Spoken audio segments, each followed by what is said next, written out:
예, 다시 돌아왔습니다. 경제학 입문 1주차 두 번째 시간입니다. 첫 번째 시간에서 강의 계획 설명하다가 다 못했죠. 그래서 이번 시간에도 강의 계획을 조금 더 설명을 드리도록 하겠습니다. 경제학 입문 세 번째 분반이고요. 그 다음에 뭐 강의 시간, 뭐 교재, 평가 방법 설명드렸습니다. 그리고 강의 계획에 대해서 이제 설명을 드려야 되는데요.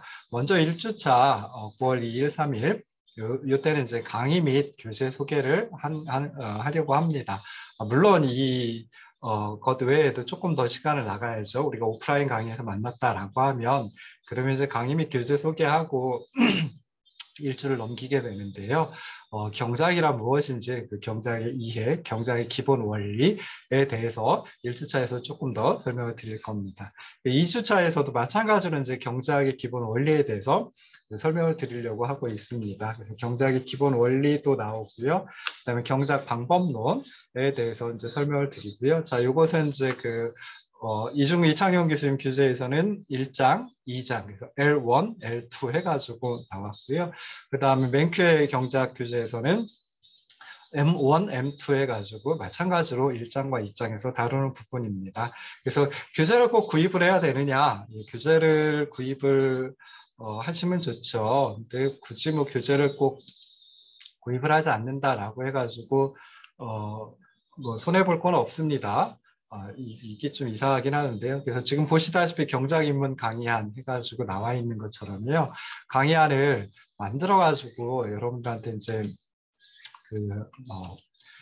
도어에다 올려놓고 여러분들이 볼 수 있도록 이제 해놨거든요. 그래서 경작입문 강의안만 가지고 보셔도 뭐 수업을 꼬박꼬박 잘 들으셨다라고 하면 뭐 진도 따라가는데 크게 무리는 없을 듯 싶습니다. 그렇긴 하지만 제가 강의 노트를 만들어 놓긴 하지만 이 강의 노트는 교재에 나와 있는 내용 전혀 별개의 것이 아니죠. 교재에 나와 있는 내용을 요약해가지고 정리해 놓은 것이다라고 이제 생각을 하시면 좋을 듯 싶어요. 그러다 보니까 어떤 부분은 좀 제가 중요하지 않다라고 해가지고 좀 집어넣지 않는 부분도 있고요. 그 다음에 또 어떤 부분은 제가 요약하다 보니까 그냥 연결고리가 있는데 그 연결고리를 그냥 넘겨버리고, 그러니까 연결고리까지 요약하지 않는 그런 경우도 있을 수 있습니다. 그래서 뭐 예를 들어 가지고 1편에서 2편 또는 1장에서 2장 또는 한 장의 한 절에서 다음 절, 그리고 한 절이 있다라고 하면 한 항목에서 다음 항목, 이렇게 넘어갈 때 저는 설명을 잘 안 할 수도 있거든요.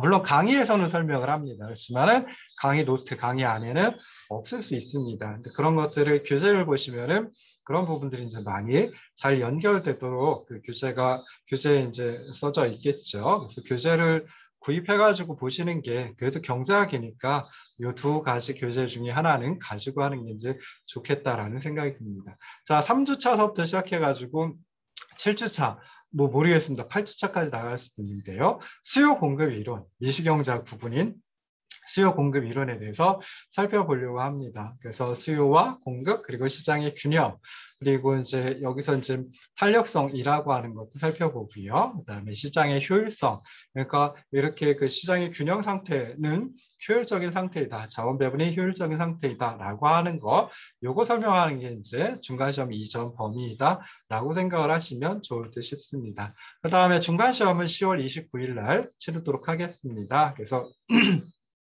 우리가 2시간이 들어있는 때가 목요일이죠. 목요일. 그래서 그 목요일 날 2시간짜리로 해가지고 중간시험을 치르도록 할 테고요. 그래서 중간시험, 기말시험은 2시간을 치르긴 하는데요. 근데 2시간 동안 풀어야 될 분량이냐? 그거는 아닙니다. 1시간 동안 충분히 풀 수 있는데요. 그런데 이제 글씨를 좀 늦게 쓰시는 분들도 간혹 있기도 해요. 그다음에 또 생각을 많이 하시고 글로 다 풀어내시는 분들도 있고, 그래가지고 그런 분들을 위해서 좀 시간을 충분하게 드리긴 합니다. 보통 예전에 보면 한 40분, 30분 뭐 이 정도면은 거의 수강생의 4분의 3 정도는 나가버리더라고요. 그래서 한 40분 정도면 다 풀 수 있겠구나, 그렇긴 하지만 조금 늦게 쓰시는 분들이 있으니까 2시간 정도 시험을 치르는데, 중간 시험은 10월 29일 날 못 박았습니다. 치르도록 하겠습니다. 자, 중간시험 이후 그리고 중간시험 바로 앞주인 그 8주차서부터는 이제 거시경제에 대해서 살펴볼 텐데요. 8주차서부터 12주차까지 거시경제 데이터에 대해 살펴볼 겁니다. 거시경제학이라고 하는 것은 어떻게 보면 하나의 어떤 그 정립된 이론, 누구나 다 이게 거시경제학이다라고 생각하는 그런 게 아직은 조금 부족하긴 합니다. 그러니까 미시경제학 같으면은 이렇게 학파라고 하는 게 없어요. 근데 거시경제학은 거시경제학 부분에서 이제 학파라고 하는 게 있습니다. 그러니까 학자들마다 생각하는 게 조금씩 다르고요. 그게 이제 경제학에서는 거대하게 이제 두 가지 학파로 나타나는데요. 하나는 이제 고전학파 계열, 그리고 하나는 이제 케인즈 학파 계열, 뭐 이렇게 나타나는데 그 두 쪽에서 설명하는 게 약간씩 다릅니다. 그래서 우리가 거기까지 나가는 건 나중에 경제학 원론이라든지 또는 이제 거시경제학이라는 과목에서 한번 만나보시면 좋을 듯이고요. 제가 할 때는 경제학 입문 시간에는 거시경제학을 배우는 데 필요한 데이터들, 자료들, 변수들에 대해서 설명을 드린다라고 생각하시면 좋을 듯 싶습니다. 그래서 국민소득, 물가지수와 인플레이션, 생산과 성장, 실업 이렇게 해가지고 4가지 주제를 한 주씩 해서 8주서부터 12주차까지 다루도록 하겠습니다. 자, 13주차, 14주차, 15주차에 대해서 이렇게 3주에 있어서는 경제학의 새로운 영역에 대해서 살펴보려고 합니다. 그래서 여기 정보경제학, 정치경제학까지 넣어놨는데요. 정치경제학을 할 수 있을지 잘 모르겠습니다. 그리고 행태경제학, 그래서 주로 정보경제학하고 행태경제학이라고 하는 경제학의 새로운 영역, 즉 다시 말해서 원래 전통적으로는 경제학의 영역이다라고 생각하지 않았었는데요. 이런 것들도 이제 경제학, 아까 경제학은 그 분석의 틀, 합리적인 선택을 하기 위한 분석의 틀을 제공하는 학문이다라고 했잖아요. 그래서 경제학적인 분석 틀 가지고 이런 정보 문제라든지 또는 다른 그 실질적인 인간의 행태를 보고 설명하는 그런 경제학의 한 분야도 최근에 많이 나타나고 있습니다. 최근에 아주 최근은 아니고요. 이것들 다 한 3, 40년 정도 된 것들입니다. 그렇긴 하지만 전통적인 경제학 주제들하고 좀 다르기 때문에 이런 새로운 영역에 대해서 살펴보도록 할 테고요. 자, 과제물은 2번 제출을 하셔야 된다라고 했죠. 그래서 보시면 첫 번째 과제물 10월 10일까지 제출하셔야 되고요. 네, 두 번째 과제물 11월 30일까지 제출하셔야 됩니다. 그래서 과제물 제시하는 거는 한 3주차 그리고 정말 10주차 뭐 이때 제시를 하긴 할 텐데요. 아까도 말씀드렸듯이 신문 기사를 스크랩하고 그리고 이제 논평을 하는 겁니다. 그리고 신문 기사는 예전 거 말고요. 그 우리 학기에 이번 학기 그러니까 9월 1일서부터 10월 10일까지 이게 이제 첫 번째 과제물의 신문기사 그 시간적인 범위고요. 두 번째 과제물은 10월 10일서부터 10월 10일 또는 10월 11일서부터 11월 30일까지의 신문기사 중에 시장 또는 경제와 관련된 신문기사를 스크랩하고 그리고 거기서 느낀 점, 본인의 의견 뭐 이런 것들 갖다가 논평하는, 코멘트하는 그런 게 이제 과제물입니다. 그래서 과제물 좀 예시를 또 들어드리기도 할 테니까요. 그거 보시고 이제 작성을 하시면 좋을 듯 싶습니다. 자, 기말 시험은 12월 17일 날 보도록 하겠습니다. 그래서 15주차가 보강주거든요, 사실은. 그래서 15주차 보강주에는 아마도 우리가 계속 지금처럼 온라인 강의, 동영상 강의를 한다라고 하면은 그러면 아마 15주차는 없을 겁니다. 그리고 이제 혹시 모르니까 기말점 일단 12월 17일로 이제 정해놨습니다. 그래서 이렇게 이제 해가지고 이렇게 해서 강의 계획에 대해서 설명을 드렸습니다. 자, 이제 본격적인 강의를 시작을 하도록 하겠습니다. 그래서 보시면은 아까도 말씀드렸듯이 이렇게 경제학 입문 강의안이라고 하는 걸 띄워놓고 설명을 드립니다. 여러분들한테 강의 노트, 강의 계획서, 그러니까 강의 노트가 강의 아니죠. 그래서 이것들을 갖다가 여러분들한테 제시할 때는 그러니까 도어의 그 강의 자료에다가 올려놓을 텐데요. 여기다 제시할 때는 아래 한글 파일로 제시를 해드릴 겁니다. 그래서 아래 한글을 주로 많이 쓰니까요. 이걸로 제시를 하고요. 대신에 제가 설명을 드릴 때는 아래 한글 가지고 설명을 하는 게 조금 약간 좀 그렇더라고요. 그래서 저는 PDF 파일로 변환을 시켜가지고 그냥 고정시켜 놓고 그리고 나서 이제 강의를 하려고 합니다. 그래서 강의하는 한 100여 페이지 정도, 100여 쪽 정도로 이제 만들어 놨고요. 그래서 한 50쪽 정도씩이 이제 중간시험, 기말시험 범위다라고 생각을 하시면 좋을 듯 싶습니다. 자, 먼저 일반적인 경제학의 체계, 그러니까 경제학 원론 정도겠죠. 그래서 경제학의 체계를 보면은요, 모든 그 학문에서는 이제 서론이라는 게 나오죠. 모든 교재에서는 서론이라는 게 나옵니다. 그래서 경제학의 원리, 경제학 연구하는 방법, 뭐 이런 것들이 이제 서론에 나와 있고요. 그리고 크게 미시경제 이론, 그리고 거시경제 이론 이 두 가지로 또 나눠볼 수 있습니다. 그래서 두 번째 커다란 주제가 이제 미시경제 이론이고요. 여기에는 우리가 경제학 입문 시간에 여러분들이 배우실 여러분들이 이해하셔야 할 수요 공급 이론이 제일 처음에 나옵니다. 그래서 수요 공급 그리고 수요 공급의 균형에 대해서 설명을 하고요. 그 다음에 이제 수요와 공급의 탄력성이라는 거에 대해서 짧게 설명을 드리고 그 다음에 시장의 균형 상태에서는 자원 배분의 효율성을 달성한다라고 하는 시장의 효율성 그리고 수요 공급 이론의 응용 뭐 이런 부분까지가 이제 미시경제 이론의 첫 번째 주제 수요 공급 이론입니다.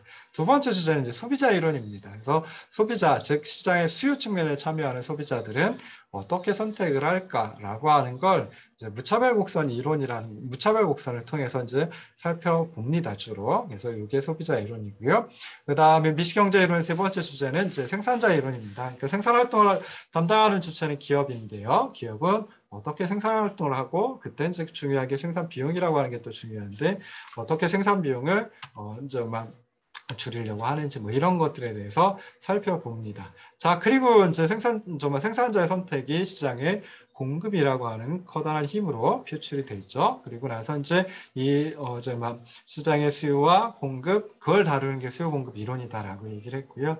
근데 수요 공급 이론이 정확하게 맞아떨어지는 경우는 시장이 완전 경쟁 시장일 때입니다. 그러니까 시장의 형태가 완전 경쟁 시장인지 또는 불완전 경쟁 시장, 완전 경쟁 시장이 아닌 거겠죠. 그래서 이것들을 다루는 걸 시장 이론이라고 이제 또 얘기를 하고요. 그리고 나서는 이제 요소 시장과 분배 이론, 뭐 이쪽으로 이제 넘어갑니다. 그래서 생산 요소 시장, 그러니까 아까 경제적 자원이 부족하기 때문에 상대적으로 희소하기 때문에 경제 주체들은 선택을 할 수밖에 없다라고 얘기를 했는데요. 그때 경제적 자원은 크게 생산 요소와 생산물 이 두 가지로 이제 생각을 해볼 수 있습니다. 그래서 앞에 여기까지 시장 이론까지 네 개의 주제는 사실은 생산물 시장, 생산물은 만들어져 나온 거죠. 그래서 생산물이라고 하고 그 생산물을 만드는데 투입되는 모든 것들을 생산 요소라고 얘기를 합니다. 그래서 여기까지 네 가지 주제를 다룰 때는 생산물 시장을 가지고 이제 다루는데요. 생산 요소 시장은 좀 다릅니다. 그래서 생산 요소 시장, 생산 요소에 대해서는 이제 다시 한번 살펴보고요. 그러다 보면 이제 분배가 소득의 분배 또는 생산물의 분배라고 하는 것이 어떻게 이루어지는지 설명을 해주는 것들이 있습니다. 그리고 이제 미시경제학의 새로운 영역, 미시경제 이론의 여러 문제 해가지고 정보경제 이론, 그 다음에 공공경제 이론, 금융시장 이론, 행태경제 이론, 뭐 이런 것들이 이제 미시경제학의 여섯 번째 주제이다. 뭐 이렇게 이제 생각을 하시면 좋을 듯 싶어요. 자, 그 다음에 이제 거시경제 이론으로 넘어갑니다. 그래서 아까도 말씀드렸듯이 거시경제학 부분은 사실은 이게 뭔가 정립되어 있는 게 딱 여기서부터 여기까지라고 하기가 참 쉽지는 않거든요. 그렇긴 하지만 저는 이렇게 정리를 해봤습니다. 그래서 거시경제학에서 이제 데이터라고 하는 게 굉장히 중요하거든요. 그러니까 변수 뭐 이런 것들이 중요해요. 그래서 아까 말씀드렸던 뭐 국민소득, 뭐 생계비, 그러니까 물가 뭐 이런 것들이 이제 중요한데요. 그것들에 대해서 살펴보고요. 그리고 나서는 장기적인 실물 경제에 대해서 이제 생각을 해볼 겁니다. 그래서 생산과 성장, 저축, 투자와 금융제도, 그다음에 기초적인 재무이론, 뭐 실업 이런 것들을 다루는 게 장기 실물 경제 부분이고요.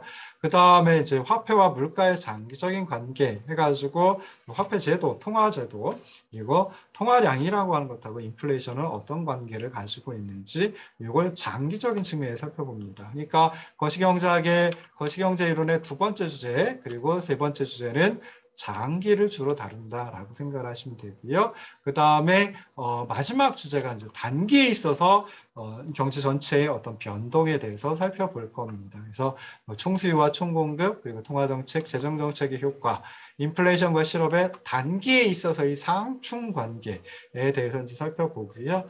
그리고 나서 사실은 이 개방경제, 거시경제학, 즉 다시 말해서 좀 뭐 국제경제학이라고 하는 부분, 이게 이제 맨 뒤에 나오는 게 일반적입니다. 그래서 뭐 개방경제라고 하는 거, 국제경제라고 하는 게 어떤 기본적인 개념이 있는지, 국제무역이라든지 환율이라든지 이런 것들에 대해서 살펴보는데요. 저는 아까도 말씀드렸듯이 처음에 첫 번째 시간에 강의계획 설명드리면서 말씀드렸듯이 미시경제 이론에서는 수요 공급 이론 주로 다루고요. 그리고 거시경제 이론에서는 거시경제 데이터에 대해서 거시경제 변수에 대해서 생각을 해본다. 그리고 나서 미시경제학의 여러 문제, 그러니까 경제학의 새로운 영역 해가지고 이런 것들, 정보경제이론 그리고 행태경제이론 두 가지를 주로 살펴보려고 합니다. 이것들은 왜 안 해요? 라고 하면 이거는 공공경제학이라고 하는 경제학의 한 분야가 있고요. 그다음에 금융시장론 또는 뭐 화폐금융론이라고 하는 그런 경제학의 한 분야가 있습니다. 그래서 혹시 듣고 싶으시면, 배우고 싶으시면 그럴 때 이제 경제학과에 이런 과목들이 개설이 되니까 그쪽에 가셔서 한번 들어보셔도 좋을 듯 싶습니다. 이 부분도 되게 재밌습니다. 자, 그러면 이렇게 해가지고 경제학이라는 게 어떤 체계를 가지고 있는지, 뭐 경제학 원론 또는 경제학 인문이 어떤 체계를 가지고 있는지 살펴봤고요. 자, 그리고 나서 이제 서론 이제 들어갑니다.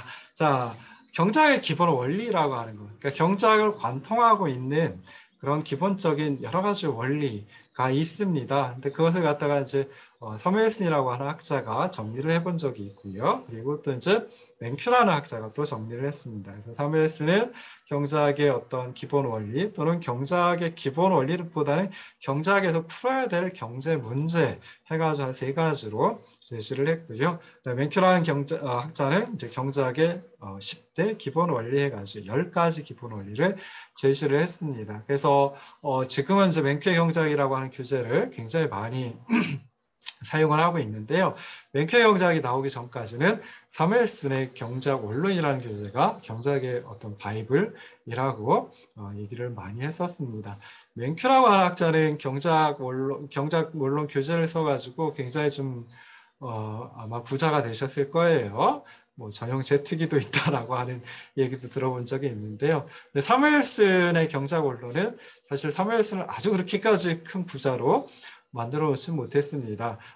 사무엘슨이라는 학자가 썼을 때가 1960년대, 70년대였거든요. 근데 그때는 이제 저작권이라고 하는 개념이 별로 없었죠. 그래서 좀 그 불법 해적판 뭐 이런 것들이 많이 돌아다녔고요. 그다음에 다른 이제 학자들이 경제원론 교재를 쓰면서 특히 이제 번역을 한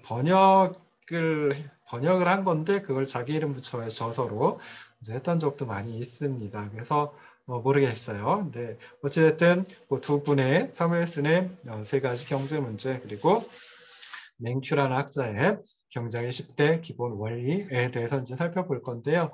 그 전에 이제 살펴볼 수 있는 거. 자, 한 사회가 보유하고 있는 자원은 유한할 수밖에 없습니다. 그래서 이건 이제 상대적 희소성이다라고 이제 얘기를 했는데요. 여기서 자원이라고 하는 것은 뭐 그냥 뭐 광물 뭐 이런 것만 자원이라고 하지는 않습니다. 그래서 경제학에서 이제 경제적 자원이라고 표현을 하는데요. 경제적 자원에는 아까 말씀드렸던 생산물 그리고 생산 요소 이 두 가지가 모두 다 포함이 된다라고 생각해 볼 수 있습니다. 생산 요소는 대표적인 게 사람의 노동 그리고 자본 그리고 토지 또는 자연자원이라고 부르는 크게 이 세 가지가 있고요.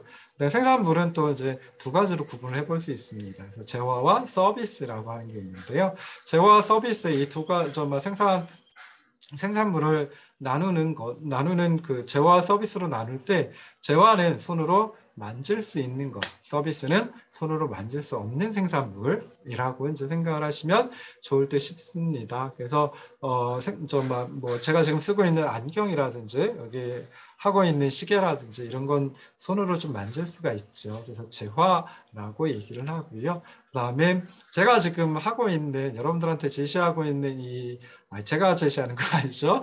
우리 학교에서 여러분들한테 제시하고 있는 교육들은 강의. 요거는 서비스이다라고 생각을 해볼 수 있죠. 물론 앞에 있는 컴퓨터 화면, 모니터 만질 수 있긴 합니다. 근데 그게 아니잖아요. 그래서 이런 교육 서비스 뭐 또는 강의 서비스 해가지고 이건 손으로 만질 수 없으니까 서비스라고 얘기를 해요. 그래서 뭐 지금 계속 말씀드리는 게 생산 요소, 생산물 이 둘을 합쳐서 경제적 자원이라고 하는데 생산 요소 대표적으로 노동, 자본 그리고 이제 토지 또는 자연 자원이라고 하는 게 있고 그 다음에 생산물은 재화 서비스로 크게 구분을 해볼 수 있다. 뭐 나중에 다시 설명을 또 드릴 수도 있지만은 기본적으로 그냥 조금 알아두시면 좋을 듯 싶습니다. 그래서 이런 그 경제적 자원이 유한하죠. 그래서 인간이 갖고 싶은 만큼 모든 것을 가질 수는 없다라고 하는 게 경제학의 출발점이다라고 생각을 하시면 좋을 듯 싶습니다. 그래서 이렇게 희소한 자원을 어떻게 관리하는가, 즉 희소한 자원을 어떻게 배분하는가 그리고 그걸 그렇게 배분해가지고 만들어낸 생산물을 또는 소득을 어떻게 분배하는가 이렇게 하면서 경제 전체적으로는 안정적으로 또 성장을 하는지 이걸 연구하는 학문이 경제학이다라고 이제 생각을 하시면 좋을 듯 싶습니다. 그래서 인간의 무한한 물질적인 욕구를 충족시키기 위해 희소한 자원을 어떻게 활용할 것인가를 연구하는 학문, 이게 경제학이다라고 이제 정의를 내릴 수가 있습니다. 이렇게 하면 이제 딱딱해질 수 있죠. 그래서 아까도 말씀드렸듯이 합리적인 선택을 할 때 분석하는 틀을 제공하는 게 경제학이다. 이렇게 생각을 하셔도 굉장히 좋을 듯 싶어요. 그래서 제가 생활을 할 때도 이 경제학적인 지식 또는 경제 원리 뭐 이런 것들 갖다 많이 머릿속으로 이렇게 생각하면서 생활을 하는 경우도 많이 있거든요. 그래서 여러분들도 가능하면 가급적이면 이걸 어떻게 우리 생활에 써먹을 수 있을까 하는 거에 초점을 맞추고 이해를 하시면 좋을 듯 싶습니다. 자, 오늘날 대부분의 사회, 대부분의 국가에서는 자원의 배분, 소득의 분배 이걸 계획당국의 계획에 의해서 하는 것이 아니라 굉장히 많은 가계 그리고 굉장히 많은 기업의 행위, 즉 경제적 선택, 경제적 의사결정 이런 것들에 따라 가지고 이제 경제 활동이 이루어지고요. 그리고 경제 현상이 나타나고 또 경제 문제를 해결을 하기도 하고 하게 됩니다. 그래서 개별 경제 주체인 가계와 기업의 선택과 상호작용 이것을 배우는 게 이제 미시경제학이고요. 여기서는 자원의 효율적인 배분, 소득의 공평한 분배 이 두 가지를 이제 주로 다룬다라고 생각하시면 됩니다. 그리고 이렇게 해가지고 나타나는 국민 경제 전반적인 경제 현상을 배우는 게 거시경제학 부분이다라고 생각을 하시면 좋을 듯이고요. 거시경제학의 두 가지 큰 주제, 경제 안정 그리고 경제 성장. 그래서 경제 안정이라는 것은 약간은 그 시간적인 측면에서 보면, 시간적인 차원에서 보면 단기를 다룬다라고 생각을 하시면 좋을 듯이고요. 성장은 좀 긴 시간을 다뤄야 되겠죠. 그래서 장기를 다루는 부분이다라고 생각을 하셔도 좋을 듯 싶습니다. 그래서 제가 그 강의안 가지고 처음 설명하면서 거시경제학 처음에 거시경제 데이터 배우고 그다음에 장기에 있어서는 어떨까 그리고 단기에 있어서는 어떨까 이것들을 배운다라고 이제 얘기를 했었죠. 그래서 그걸 갖다 이제 생각을 해보시면 좋을 듯 싶습니다. 자, 폴 사무엘슨이라고 하는 위대한 경제학자가 있습니다. 뭐 케인즈와 더불어 가지고 경제학을 대표하는 그런 학자라고 생각을 해볼 수도 있는데요.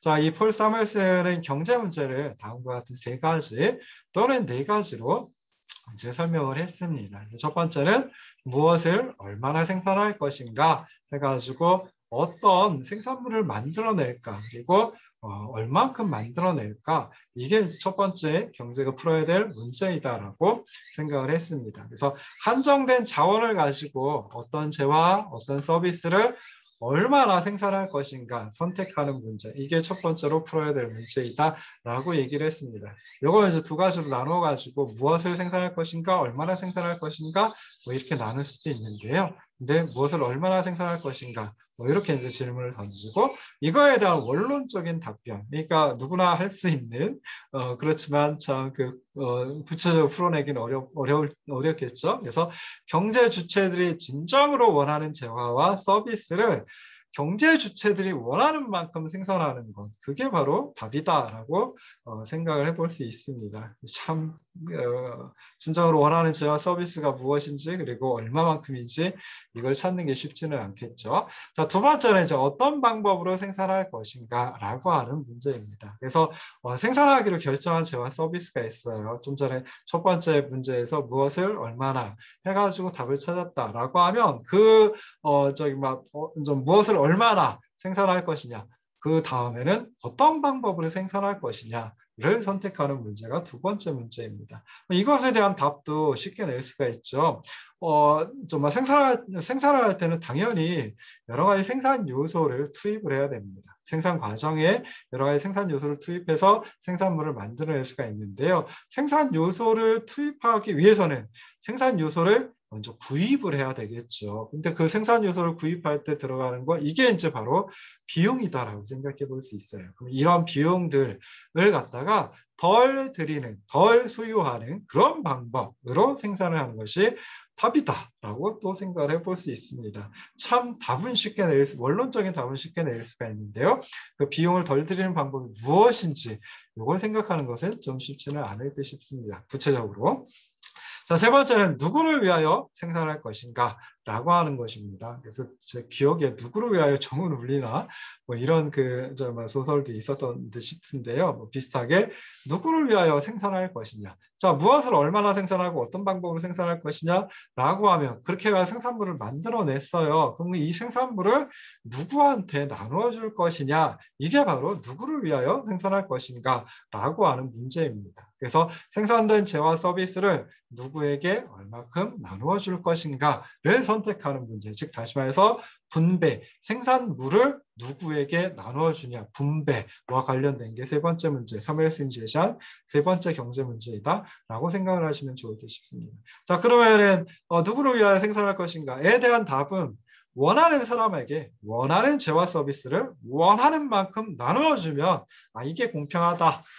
또는 이렇게 해야 된다. 라고 하는 걸 답으로 제시를 할 수가 있죠. 네, 상당히 참 원론적인 수준의 답은 될 수 있을런지 몰라도 이걸 찾아내는 게 쉽지는 않을 수 있습니다. 그래서 이렇게 해가지고 사무엘스는 경제가 풀어야 될, 국민 경제가 풀어야 될, 또는 뭐 경제 체제가 풀어야 될 문제 세 가지 또는 네 가지로 해가지고 무엇을 얼마나 생산할 것인가, 어떤 방법으로 생산할 것인가, 그리고 누구를 위하여 생산할 것인가 라고 하는 세 가지 문제를 제시를 했습니다. 이 세 가지 문제를 해결하려고 하는 게 이제 경제 당국 또는 경제학자가 할 일이다. 이렇게 이제 생각을 했습니다. 자, 두 번째 시간, 1주차 두 번째 시간 이렇게 끝내고요. 잠깐 쉬었다가 세 번째 시간 다시 돌아오도록 하겠습니다.